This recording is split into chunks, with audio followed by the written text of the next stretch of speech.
जय जगन्नाथ भक्त समाज द्वारा 3 दिवसीय श्रीमद् भागवत कथा ज्ञान यज्ञ का आयोजन मीरा रोड पूर्व में किया गया। श्रीमद् भागवत कथा ज्ञान यज्ञ में हजारों भक्तों ने कथा का श्रवण किया। कथा आयोजन से पूर्व भव्य कलश शोभा यात्रा निकाली गई, जिसमें सैकड़ों भक्त शामिल हुए। कथा के दौरान बच्चों के लिए चित्रकला स्पर्धा का आयोजन हुआ व सभी बच्चों को उपहार भी दिया गया। बच्चों द्वारा भगवान जगन्नाथ व पर्यावरण संरक्षण विषय चित्रकला ने मंच की शोभा बढ़ाई। 29 दिसंबर 2024 को कथा का विश्राम, पूजा, आरती, भजन व भंडारे के बाद संपन्न हुआ। आइए सुनते हैं क्या कुछ कहना है कथावाचक श्री गोपीकांत प्रभु का। आइए सुनते हैं। महाराज जी, ये जो कथा का आयोजन हुआ था, हाँ, इस संदर्भ में आप क्या कहना चाहते हैं? ये जो श्रीमद् भागवत कथा हुआ है, ये हमारा एक समाज है जिसको जय जगन्नाथ भक्त समाज कहते हैं। जय जगन्नाथ भक्त समाज ट्रस्ट है। इसमें मैं फाउंडर हूँ, मेरे चेयरमैन है, सेक्रेटरी है, मेरे कई सारे कमेटी लोग हैं, मेंबर्स लोग हैं। तो सारे लोग जो है, सारे कमेटी लोग, सारे मेंबर लोग मुझे सहयोग करते हैं ताकि हम इस भागवत कथा के माध्यम से हजारों लाखों लोगों को ज्ञान दे सके, गीता का ज्ञान, भागवत का ज्ञान दे सके, ताकि आज के समाज जो है, हमारे हिंदू सनातन का जो धर्म है, हिंदू सनातन जो हमारे जो हिंदुत्व है, वो धीरे धीरे लुप्त हो रहे। हमारे भारतीय संस्कृति, समाज, संस्कृति, साहित्य, सभ्यता वो धीरे धीरे लुप्त होने जा रहे हैं।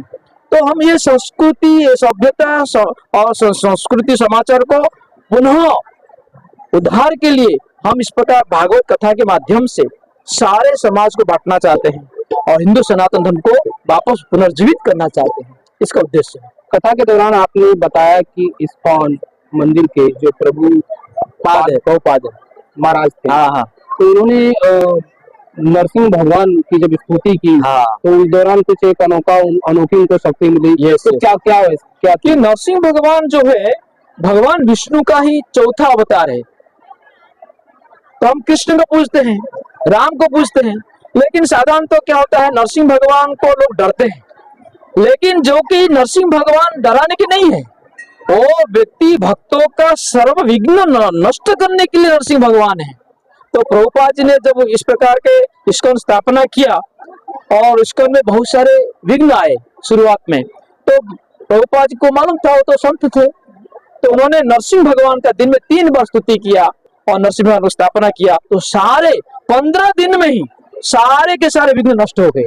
तो हमें भी डरने की जरूरत नहीं है। नरसिंह भगवान को अगर स्मरण करेंगे तो अपना जीवन में सारे विघ्न नष्ट हो सकता है। कार्यक्रम के दौरान हजारों भक्त उपस्थित रहते हैं, हाँ, आपको कैसा लगा श्रवण करते हुए कथा? देखिए, हम जितने भक्त हमारे आते हैं, उतना उत्साह, उतना ऊर्जा मुझे प्राप्त होता है। तो इसी कथा में 1000 से ज्यादा लोग थे। इसको देखते हुए मुझे और प्रेरणा मिला, और उत्साह मिला, और मैंने जो कथा को और उत्साह से बता सका। और मैं सबसे भरपूर मात्रा में यही सपोर्ट चाहता हूँ कि इस प्रकार कथा बार बार कीजिए और हम इस प्रकार का कथा प्रवचन करते रहेंगे, लोगों का कल्याण करते रहेंगे। भक्तों को आप क्या कहेंगे? भक्तों का यही संदेश है कि युवा पीढ़ी जो है वो धीरे धीरे ये मोबाइल, गैजेट्स, लैपटॉप इत्यादि द्वारा गीता भागवत को भूल गए। इसलिए हम चाहते हैं कि भैया, ये एक हाथ में मोबाइल लो, दूसरे हाथ में गीता भी लो, कि ताकि हमारा जीवन संतुलन रहे। इसलिए गीता भागवत कथा के माध्यम से हम सारे युवा पीढ़ी को इस समाचार देना चाहते हैं, एक संदेश देना चाहते हैं कि ये जो मोबाइल है, ये कचरा का डिब्बा है। जब तक आप गीता भागवत एक हाथ में नहीं लेंगे, केवल मोबाइल लेके जाएंगे, तो आप अपना संस्कृति, अपना साहित्य, सभ्यता को कैसे समझेंगे? इसलिए आज का युवा पीढ़ी जो है दुखी है। इसलिए हम उसको ये संदेश देना चाहते हैं कि भाई, एक हाथ में मोबाइल लो, एक हाथ में गीता भागवत लो, ताकि हमारा जीवन संतुलन रहे, सुख शांति और समृद्धि और सफलता प्राप्त हो।